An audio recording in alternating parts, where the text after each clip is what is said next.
নমস্কার, শুভঙ্কর কয়াল ইউটিউব চ্যানেলের পক্ষ থেকে আপনাদের প্রত্যেককে জানাই স্বাগত। আপনারা জানেন গতকাল রাত্রেই কমিউনিটিতে পোস্ট করে দিয়েছিলাম যে আজকে ওবিসি কেসের ডেট রয়েছে।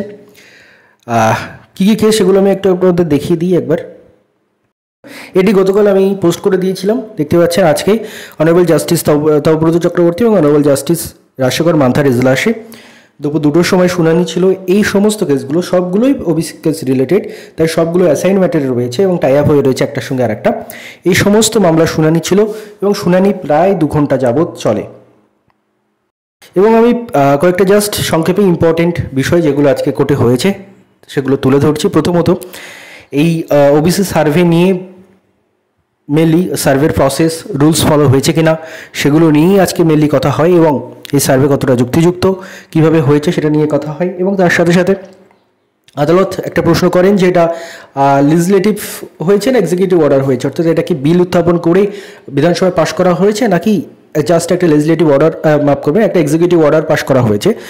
তো সেই বিষয়ে যিনি অ্যাডভোকেট ছিলেন তিনি আদালতকে জানান এটা একটা এক্সিকিউটিভ অর্ডার, লেজিসলেটিভ এখানে কোনো বিল উত্থাপন করা হয়নি। তো আদালত সেখানে অবশ্যই, মানে আমি আইনজ্ঞ নই, আমি যতটুকু বুঝেছি আমি আপনাদের বলছি, কোথাও কোনো ভুলচুক হলে কলকাতা হাইকোর্টের ওয়েবসাইটে গিয়ে আপনারা চেক আউট করবেন।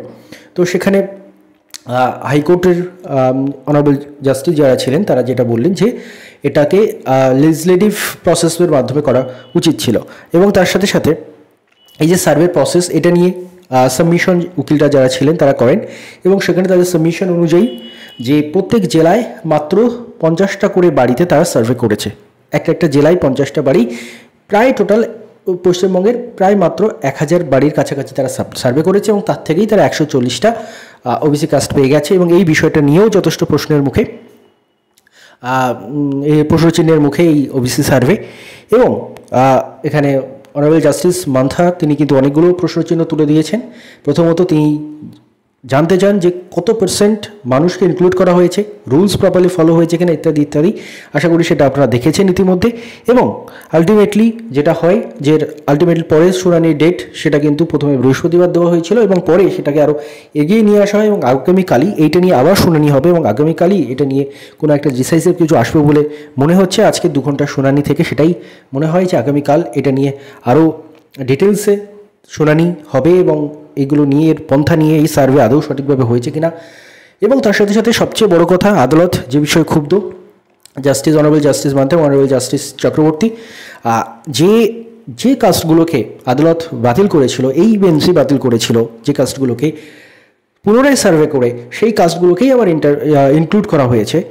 অনারেবল জাস্টিসের মত অনুযায়ী যে হতে পারে তারা ব্যাকওয়ার্ড, কিন্তু সেই প্রসেসটা সঠিক রয়েছে কিনা এবং কেন, মানে যে কাস্টগুলোই বাতিল হলো সেই কাস্টগুলোই আবার নতুন করে ইনক্লুড হয়ে গেল, এটাও নিয়েও কিন্তু প্রশ্ন ওঠে। তো বেশ এক কথায় বলতে গেলেই, খুব সংক্ষেপে বলতে গেলে, আদালতে বেশ প্রশ্নচিহ্নের মুখে কিন্তু বর্তমানে ওবিসি সার্ভে এবং এর সঠিক পন্থা মানা হয়েছে কিনা, আদৌ সার্ভেটা সঠিক কিনা, যাদেরকে ওবিসি তালিকাভুক্ত করা হয়েছে সেইটা সঠিক কিনা, সেটা কিন্তু হয়তোবা আগামীকাল এর ডিটেলস আমরা জানতে পারবো।